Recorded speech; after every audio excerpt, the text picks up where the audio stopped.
answers were kind of similar, like, yeah, Yes.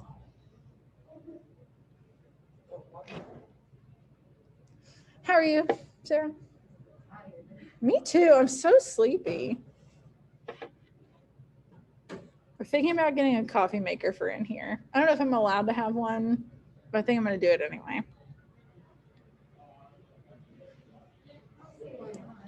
I don't see why not. I have like an electric kettle, and I used to have a French press in here, but the cleanup was just a nightmare, so I stopped doing it. But about this time of day, I'm running low on energy. Back at the old building, well, I mean, I guess it doesn't have anything to do with the building, but we used to have like a Keurig machine, but we don't want to share it anymore because too many people sharing the same thing and COVID.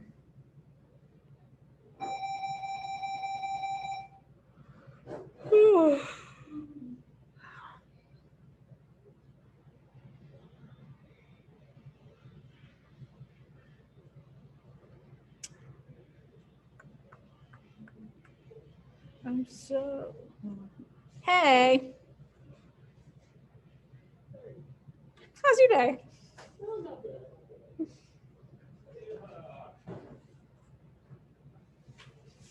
Hi.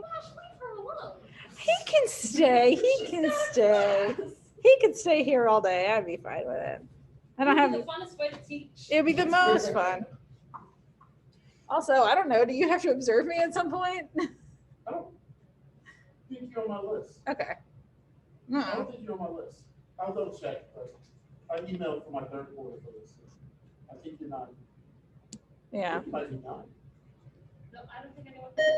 You know what? Still remind her. Yeah, I think Really? So, yeah.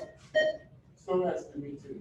Somehow what just happened?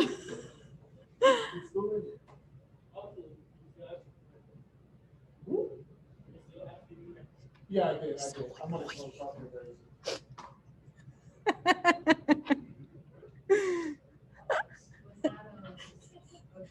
Damari. He seems very nice. But literally, I have morning duty. No one's in this room yet, which is why I haven't started.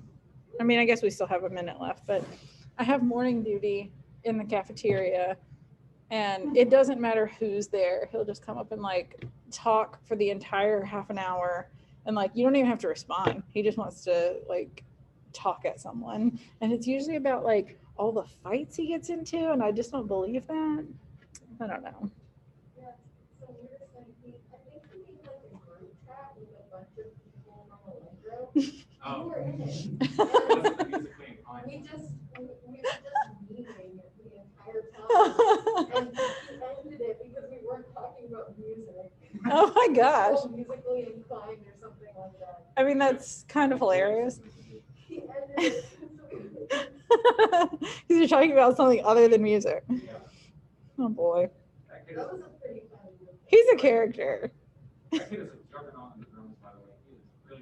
I've heard he's very good. I haven't actually heard him, but Yeah. let's get these folks in here. Hello.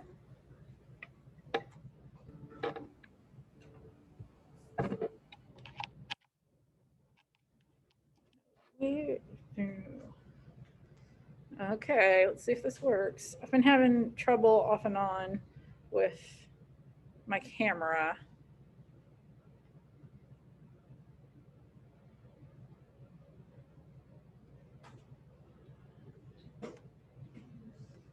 Okay, this is not related to school, but want to see a cool thing I learned today? Just like full page, so you got it right. Oh my goodness. I know, right? I'm like a human kaleidoscope. I can do the wave with myself. Oh, it kills me, but I love it. I love it. I could watch it all day. And I usually can't watch myself on a camera all day. It's too embarrassing, but this is fun. Yeah, I used to look in mirrors as a kid that there would be like 2 mirrors that were like adjacent. Yes. And then I would just like look in them and do things for just hours on it. It was Did you ever like, entertainment forever. if you have one like in front of you and one behind you, which you can use to like look at the back of your hair or whatever, but do you ever be like, and like try to catch it? And see it? I was a pretty dumb kid. Me too. All kids are dumb. You can quote me on that. All kids are dumb. Yeah, they are. Okay, let's see. Who are we missing? We're missing Madison. Julius is here. Kayla is virtually here. Madison is not here. Sarah is here in person. Kinsey is virtual, and Isaiah is here in person. Every other one, pretty much. I don't have to keep doing this. It's probably distracting. It's so fun though. That's why I gotta do it on gallery, because otherwise I'll do that all day. Okay. So I've been talking about how we're gonna have a weekly schedule, and we're gonna have like a loose weekly schedule, or at least like a partially structured one, and that'll last through our short story thing. But I sat down today and I literally wrote out every day of this class and what we're gonna do, because I wanted to see if we could like come up with a weekly schedule. And also because we need to know like when things are due. So I don't have that digitally yet. I wrote it all out on a calendar. See, it's my calendar. But I do have it all scheduled. It's a lot more than I thought. I kind of thought that it would be like how the end of last semester, we really had like some, not downtime, but like time, a lot of time to work on your essay. It's not really like that. I thought, in fact, that maybe I'd be able to cram in one extra story, and I can't. I might switch out one. But particularly when we get to Hamilton, it's so busy. It's just a lot. I feel like there's just a lot to cram into this class. With that being said, I'm going to talk again for a while today. I'll share my screen with you guys in just a sec here. You know what? This works when I'm not plugged in. But when I am, it doesn't want to. I want this part to go away. What if I do this? It's probably not going to do anything. Nope, it didn't. Okay, cool. Well, you can just zoom in. It's a pain. Okay, I'm going to share my screen, and you guys can see it up here. And I'll show you where I am on whatever that thing is, D2L. This is what we're looking at today. It's under week 1, part 2, which I kind of told you guys, just ignore the week 1, part 2 stuff. I hate the way it's divided, but I can't change it, unfortunately. Don't worry about this course policies quiz. I'm not going to make you take it. But today this is what we went through yesterday. Short story essay introduction, what's a literary analysis, and did we get to this? Yes. Okay, so today we're going to try to get through introduction to short stories, components of short stories, and if we have time, we'll get to this, which this stuff will be a refresher from last semester, so we're not too worried about that. But since we're going to start reading our short stories next week, let's look at what we're going to be looking at. I feel like some of this stuff you're going to be like, this is obvious, and I've known this since at least the 9th grade, but it does not hurt to refresh. Okay, so generally short stories revolve around a conflict within a character or between characters or between the character and the community. A lot of times a single story involves all 3 of those at the same time, which is the case with all of the stories we'll read in this class. That's pretty cool, all this conflict going on. The writer often dramatizes this conflict through an event that shows the character's turmoil. The reader's job is to pay attention to the various elements of fiction in order to understand the way the character behaves or why he feels the way he does. Occasionally, your first task might be simply to figure out what's happened in the story. Many students find this to be the case with Charlotte Perkins Gilman's story, The Yellow Wallpaper. Anybody ever read that? So we read that in English 3 this year, and they told me that they had read it with Johnson. But I guess y'all wouldn't have been in that class with him. So it's very interesting, but it is sort of, the end is like, what just happened here? The emotional or intellectual experience of a character, we're basically talking there about what the character understands or experiences as a result of what happens in the story. Typically, it's the main character's experience that will interest you, but sometimes other characters in the story capture your attention and you'll want to think and write about what they experience. Definitely the case in a couple of these, particularly the one I'm thinking of that I told you guys is like my favorite short story. The main character is not the most interesting person in it. When many people are writing and discussing a short story or novel, that's what interests them the most. And in this class, we'll be most focused on what a character feels or fails to feel or understands or fails to understand, if that makes sense. I feel like that could be phrased a little bit better, but I like what they're saying. Some of the ways that writers communicate these feelings to us are through the setting, imagery, diction, and ambiguity, which is my favorite thing. When we're talking about setting, it could be several different things. Place is the most obvious one. You already know that where the story takes place is the setting. That could be the woods, a house, a classroom, a farm. We don't need to discuss that in much detail, but you do need to be aware that place may refer to the country, the region of the country, specific town, or a particular part of town. For instance, the setting of A&P, which is the first story that we'll read that on Monday, is a grocery store, but the location within the town is important. So keep that in mind.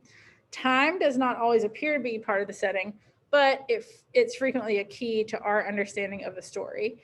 In the stories that we're going to look at, knowing the general date, like the early 20th century, the early 18th century, just after the Civil War or whatever, makes a significant difference in what we think about the problems the characters face. That's definitely true as far as like decades and stuff.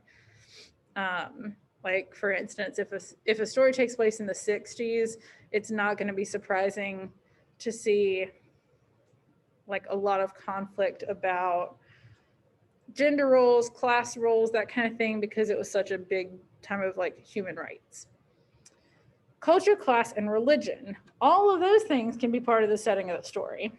Sometimes you're expected to infer these elements from the plot or the dialogue or the time, but sometimes it already tells you directly. If there are footnotes, I don't think there are, because I'm PDFing these things. Sometimes class is hard to define, but it could be important when we think about the characters. There's a character named Sammy that we'll look at in A&P who resides in the early 20th century from a working class family, and that plays an important role in Sammy's decision and his opportunities. So moving on to imagery and diction, those can kind of overlap because they're both under the heading of descriptive language. When you look closely at the descriptive language in the short story, you learn a great deal about the emotions and attitude of the characters. This is getting me pumped to read some stuff. Technically, imagery is a language that draws on the 5 senses. By nature, imagery is experienced in this concrete physical way, like love, beauty, anger, that kind of thing. Those are not images, they're abstract ideas. Images aren't necessarily symbolic. The symbols are concrete objects that therefore appeal to the sense of sight. So you can think of images as the writer's attempt to bring you directly into the physical world of the story. The diction that we look at closely will typically be adjectives and adverbs as well as verb and noun choices. For example, the meaning of these sentences changes completely because of diction. The odor of her perfume filled the air does not mean the same thing as the scent of her perfume filled the air. What's the difference in those?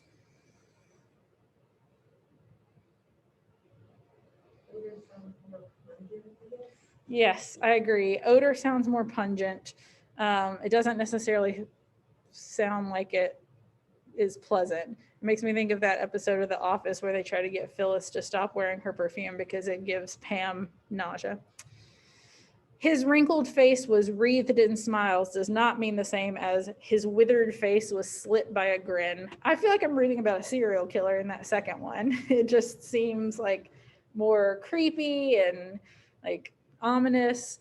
But that first one feels like a sweet little old man. Makes me think of my new doctor who's just like cute and old and wrinkled. Ambiguity. If something is ambiguous, you will not know exactly what's what.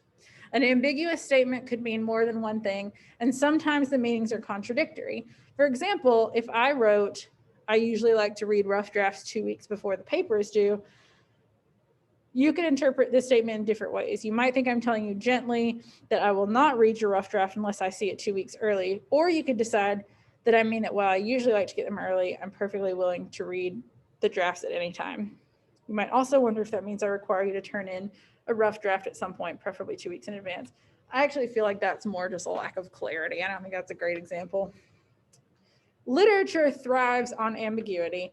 You may not know what's actually happened in the plot, whether the character's decisions are right or wrong, or for that matter, what the character has decided at all.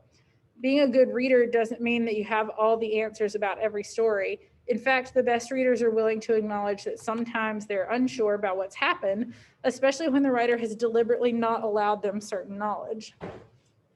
The example I was just thinking of, actually, everyone in this class, except for Isaiah, I think, read Beloved last year. There's a lot of ambiguity in Beloved. You don't even totally know, like, was she alive? Was she like a reincarnation of a ghost? Was she like, we don't really know what the situation is with her. And you might interpret it one way, I might interpret it a different way, but it doesn't mean that one of us is right and the other one is wrong. It's this intentional ambiguity. We'll see various kinds of ambiguity throughout all of literature, especially the short stories and poetry that we'll read. Ambiguity recreates for the reader the uncomfortable situation of actual life. Ooh, I like that. In real life, we often don't know all we'd like to know when we make decisions about what to do or when we have to draw conclusions about the behavior of another person. Being uncertain is not a pleasant situation to be in, and readers often prefer a more definite kind of knowledge, but be alert to the times when the writer really doesn't allow you to know much. I will say that using ambiguity in literature is more of like, it's more advanced, it's more literary. You're probably not going to see a ton of ambiguity in like Twilight, you know? In kids' books, you're not going to see a lot of ambiguity. He's so cute. I voted for him for Middle School Student of the Month. It's a more advanced idea, and it's usually not going to be with a happy ending. That's not a hard and fast rule, but at least with ambiguity, it just allows more interpretation. Everything's not going to be clean cut. Okay. Let's move on to components of a short story. A primer. I just want to scroll down real quick and see where this ends. Okay, cool. This is also going to be a lot of refresher, and in fact, I don't know why that just popped up. Weird. I'm not going to go too much over a couple of these things because I just did. But place is part of setting. Time is part of setting. We talked about those. Weather conditions can be part of setting. Like it was a dark and stormy night. That puts you right in a setting. That's why it's so famous. And why you're more likely to think of something bad happening on a dark, stormy night than a bright, sunny summer afternoon. Social conditions. Does the story contain local color? And they're kind of talking about that before with like this working class guy in A&P. Mood or atmosphere. What feeling is created at the beginning of the story? Is it bright and cheerful or dark and frightening? And does that change as the story progresses? Plot. I know that if I taught you in English 1, we did like a plot diagram, like a pyramid. The plot's just the way that the authors arrange events to develop their basic ideas. It's the sequence of events. It's what happens. The plot is a planned, logical series of events having a beginning, middle, and end. As it even says, you can think of it like a pyramid, with the climax of the story being the top of the triangle.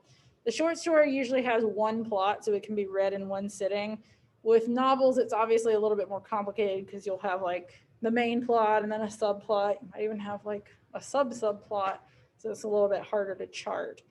But if we're going with the pyramid idea, you have an exposition slash introduction. It was very hard to say, which establishes the scene. It introduces the major characters, and it might kind of suggest what's going to happen.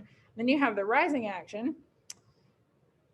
The events start to become complicated. The conflict is revealed. It might, the conflict kind of unfolds through whatever series of complications. Then you have your climax, the turning point of the story. It's going to be the point of greatest tension or importance. And little kids say the climax is the most exciting part. It's not necessarily. It's just the point of no return. Things are different after this point. Then you have falling action. Events and complications begin to resolve themselves. And then the denouement, or resolution, which is the final outcome or untangling of events. I might use my marker for the first time this year.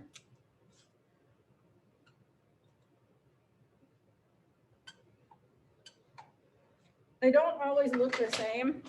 Ooh, geez. I don't know if you guys can see this super well. I don't know if that was even worth it, but you kind of want it to look like this just in our organized brains, but it doesn't always. Sometimes the introduction takes a while. If it takes as long as I drew it, that's going to be pretty boring. But the climax might actually happen kind of later to the end. It might even be like, I don't know. I was going to try to draw another one, but what's the point? Okay. Well, I could have just scrolled down there, but I didn't. That's kind of what I was getting at, though. Like, the rising action is probably going to be a lot more, and the climax will be kind of towards the end. And it's not always going to be, like, right in the middle. Conflict. Conflict is essential to plot. Without conflict, there is no plot. In fact, this is a thing that has stuck with me my whole life. When I was an English major in college, I remember saying that at some point. My roommate / best friend, even now, she just doesn't like conflict. And if movies like are stressful in any way, she just can't handle it. I came home one day and she was like on the couch with a blanket up to her chin. I was like, "What are you doing?" She's like, "This movie's stressing me out so bad." I was like, "What are you watching?" And she said, "Just My Luck with Lindsay Lohan." And it's just like, you're this upset about it? But she doesn't want conflict. And she said that one time. She's like, "Why can't we just have a movie or TV show with no conflict in it?" I was like, because if there's no conflict, then there's no plot. Nothing happens. And also because it helps to build the characters. Like, how they respond to conflict is how we know what kind of person they are. And then a few years ago, I don't remember what was happening, but I was going through like a tough time. And I was like, "Why does it have to be so hard?" And she was like, "Remember that thing you told me about conflict when we were in college? I think this is your conflict and this is your character development." And I was like, "I hate you for tossing my words back in my face." But without conflict, there's not going to be any plot. Even if the plot, or even if the conflict is something as simple as like the toaster broke. Well, now I got to go get a new toaster. And who knows what's going to happen on the way to the store? Who knows what will happen at the store? Is this one even going to work? Is it going to burn your toast? Like, there's plot there. It's the opposition of forces. Conflict is the opposition of forces, which ties one incident to another and makes the plot move. It's not limited to open arguments. It's any form of opposition that faces the main character. So within a short story, there may be only one central struggle, or there might be one dominant struggle with many minor ones. There's two types of conflict, external and internal. External is a struggle with an outside force. Internal is a struggle with oneself. And that could be as simple as like, I can't decide what to wear today. That's an internal struggle. Also, like, what do I want to do with my life? That's a huge internal struggle. There are 4 kinds of conflict. I don't know why we're distinguishing types and kinds, but whatever. Man versus man, which is primarily physical or like an argument or something like that, but like one person versus another person. Man versus circumstances, which is just like whatever life throws at you. Man versus society, which is social. The leading character would struggle against ideas or practices or customs of other people. The Crucible, if you guys ever read that, is a good example of that. Or man versus himself, which is psychological, and that's that internal conflict. Can't tell what time it is, so I'm just going to keep an eye on it. Oh, we have plenty of time. So moving on to characters, either a person in a work of fiction or the characteristic of a person is what we're talking about. If we're talking about a person in a work of fiction, we're probably talking about either a protagonist or an antagonist. The protagonist is obviously the central character of the story. The antagonist is the opponent of the main character or protagonist. Just the other day in a class, we were talking about if the protagonist, like if we could think of any examples of stories or movies or shows or anything where the main character, the protagonist, is a villain, because we kind of simplify it and think about like good guys versus bad guys, but it's not always like that. And someone came up with a great example and now I don't remember it. I'm gonna have to check back with them. Characteristics of a person. Okay, we're definitely getting into some stuff that might be something you haven't heard in a while. Characterization is the information that the author gives the reader about the characters themselves. They might reveal that through physical appearance, what they say or think or feel, what they do or don't do, what others say about him or her, and how others react to the character. Are you guys familiar with the idea of a foil? Ever heard that? Not like aluminum foil, like a literary foil, a character who is a foil. Okay. A what? I don't know what that is. I'm unfamiliar. What we're talking about is a supporting character whose role in the story is to highlight a major character by presenting a contrast with him or her. One character that serves as a contrast to another, each making the personality of the other stand out. And they don't have to be like in conflict with each other, but because their personalities are different, it really highlights the differences and it highlights the main character's personality. So an example of that would be, hopefully you guys are familiar with Harry Potter. Harry Potter's the main character. You could definitely see Voldemort as a foil to him, or you could see Draco Malfoy as a foil to him, because since those guys are both like terrible, we see how good he is. Draco's kind of a coward at times, and because of that, we can see in comparison how brave Harry is. I'm trying to think of another example. Kind of feel like Miss Cathan and I are foils, literary foils, because we're so different, but our differences highlight each other. This is one of the topics that you can choose from for your first essay. So this is a thing you might want to think about. Flat versus round characters. Flat characters are barely developed and often characterized by only one or two traits. Sometimes they're stereotypes. Whereas round characters are well developed, they have a lot of sides, they're very complex. One must use many adjectives to describe the character. I'm going to go back to Harry Potter again as an example because there's so many characters to pull from. A flat character might be Moaning Myrtle. Like, there's not much to her. She's a ghost. She whines. And, like, yeah, she has a backstory, but that doesn't really change her personality. Like, there's not much going on with her. She doesn't have a super complex personality or a million different sides to her. A round character would be Professor Snape, because he definitely has a lot of sides, and sometimes you don't know if he's a good guy or a bad guy. I would argue he doesn't have to be either. But that's the difference between those. Static versus dynamic.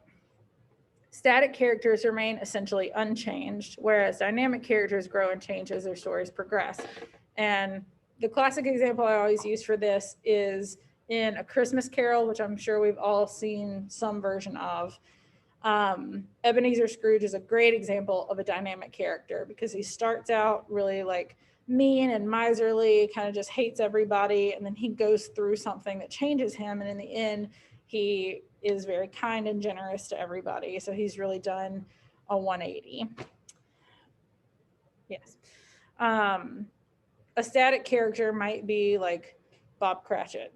He's always nice, he always works hard, he always cares about his family. None of that changes. That doesn't mean that he's not well developed. There's nothing wrong with being a static character. It just means you haven't really undergone like a huge change over the course of the story. Point of view, the angle from which the story is told.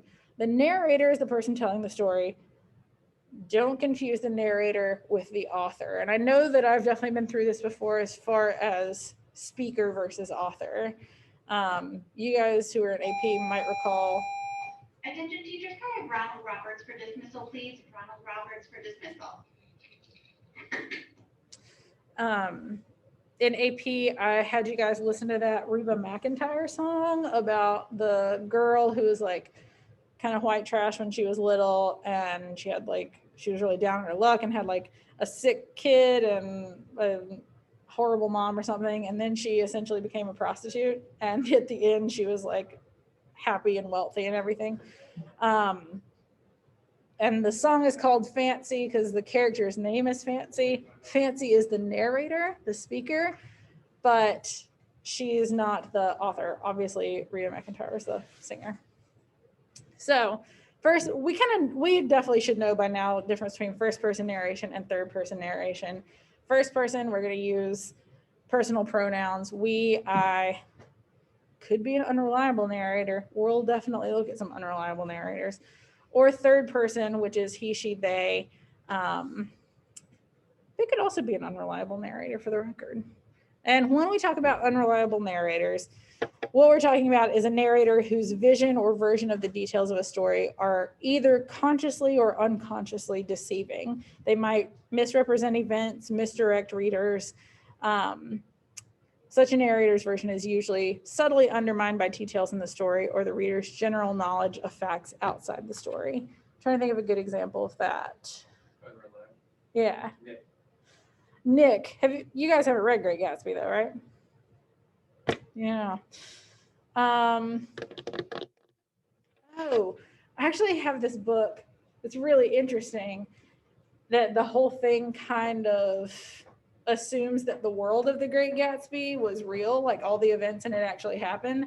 And she, like, the main character meets Gatsby's girlfriend's daughter, and like we all think it's real. And then at the end, we realize that she had actually had like a huge trauma happen to her, and everything that was happening was in her head, or like some version of it was not real. And you didn't realize that until the end. And like Gatsby's not real.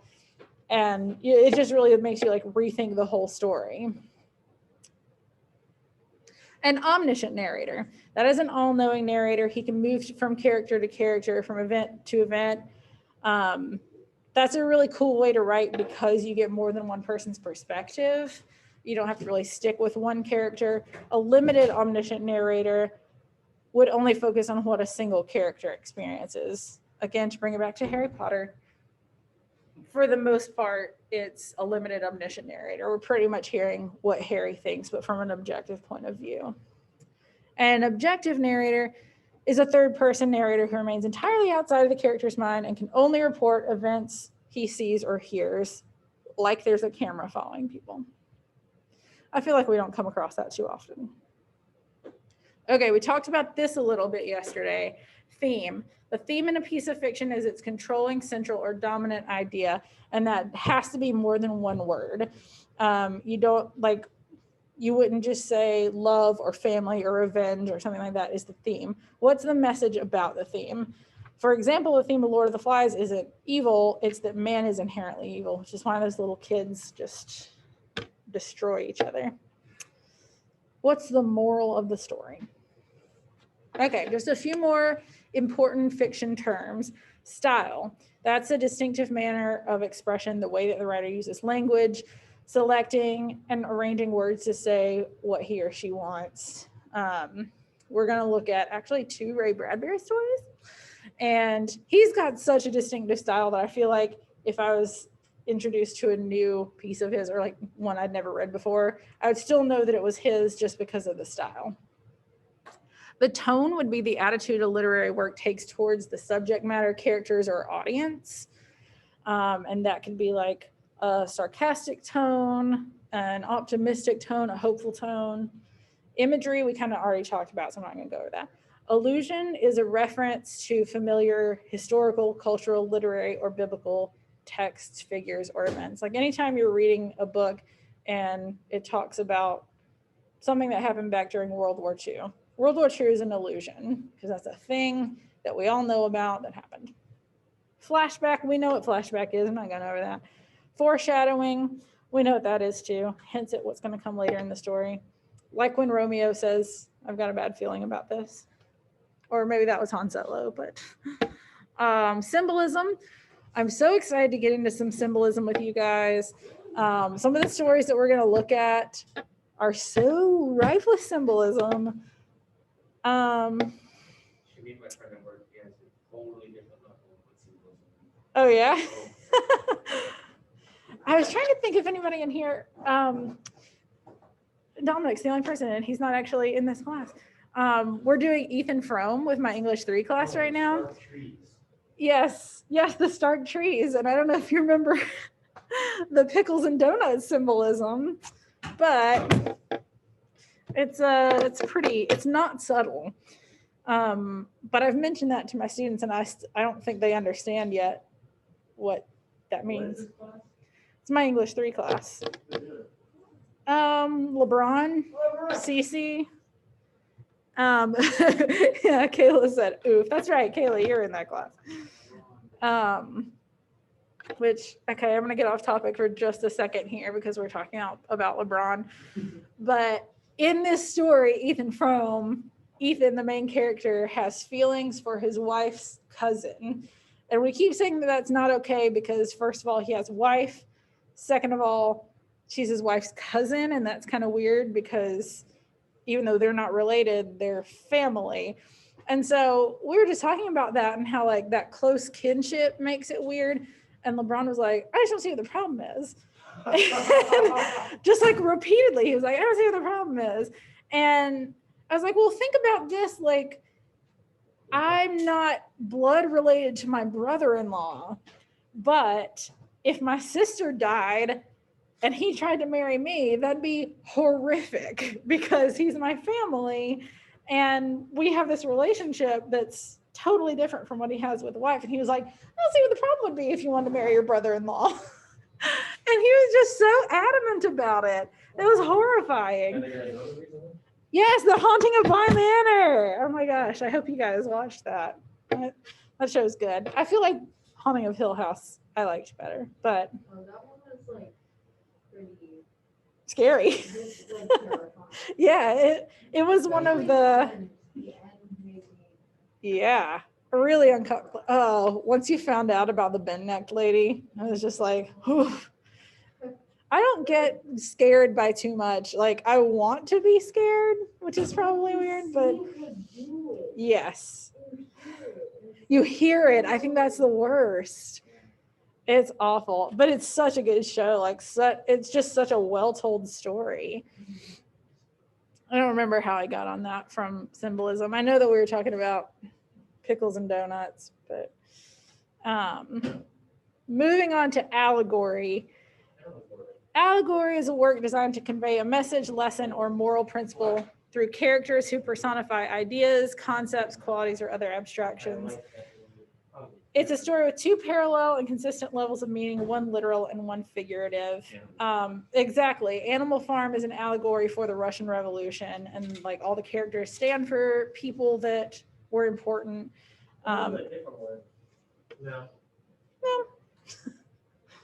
It's Animal Farm. There's this book called Pilgrim's Progress, which I had to read when I was homeschooled, that is an allegory for the Bible. And there's a lot of like, there's a lot of things that are allegorical for the Bible, but like the main character's name is Christian, and he, boy, I don't remember a whole lot of this book.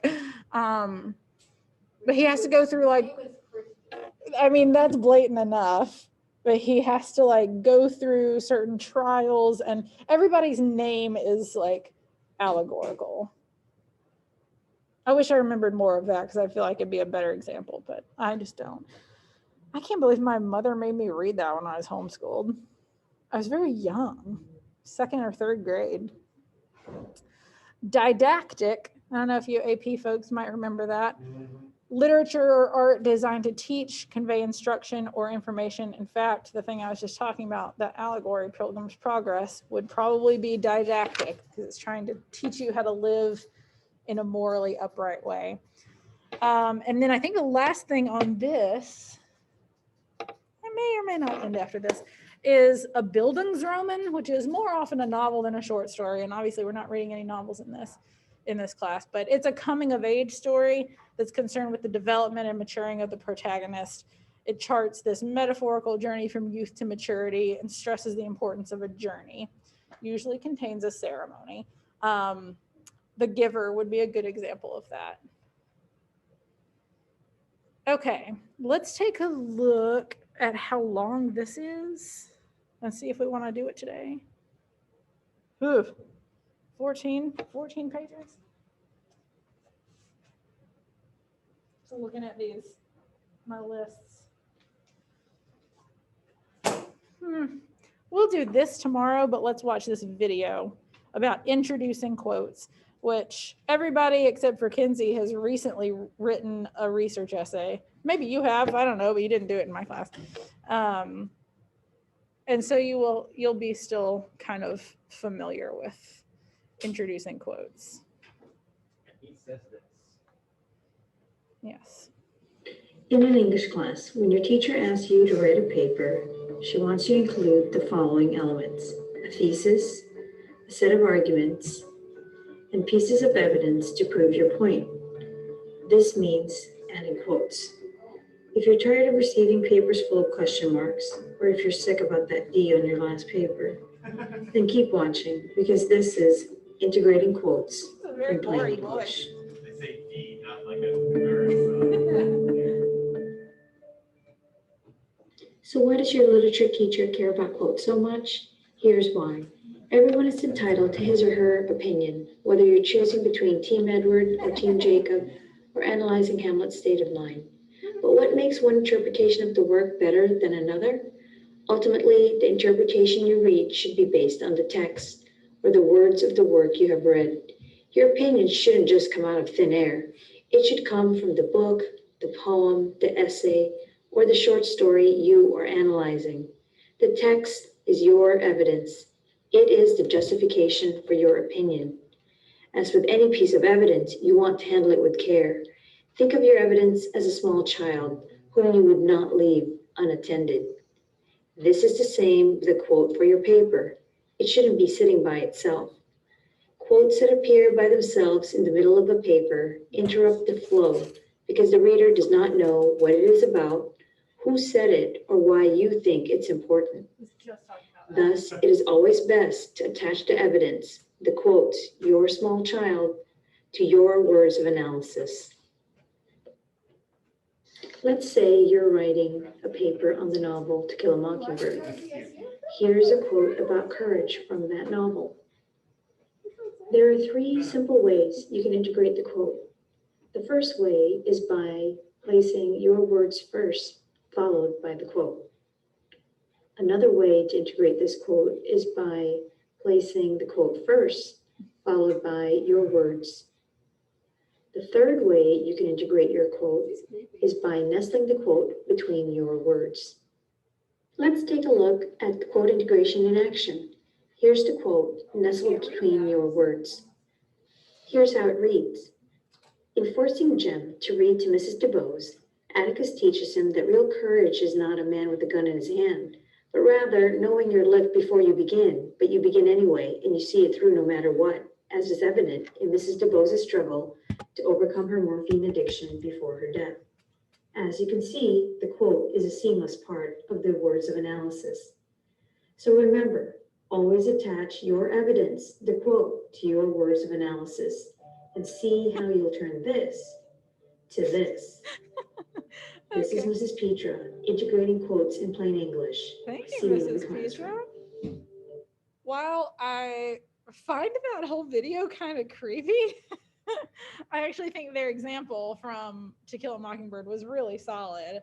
If I go back, I'm not sure I'll be able to actually read this. No, that's like unreadable to me. But I was just talking in my AP class about just dropping a quote into the middle of a paragraph and not leading up to explain it or not explaining it afterwards. And you might think it's very clear why you've chosen to use that quote, but your reader might not feel the same way because we can't read your mind. You might think we can connect those dots, but it's not really our job to connect those dots. It's your job as the writer to not leave any dots to connect. Like it should all be seamless. So their example there was really good. What time is it? We're not going to do anything else today. Tomorrow we'll look at the quote thing and we may do an introduction to literature quiz. And I'll talk to you more tomorrow about the daily schedule because I think I might go ahead and like make it and attach it somewhere so that you can see it. In which case you'll have every due date you need for the whole quarter or for the whole semester.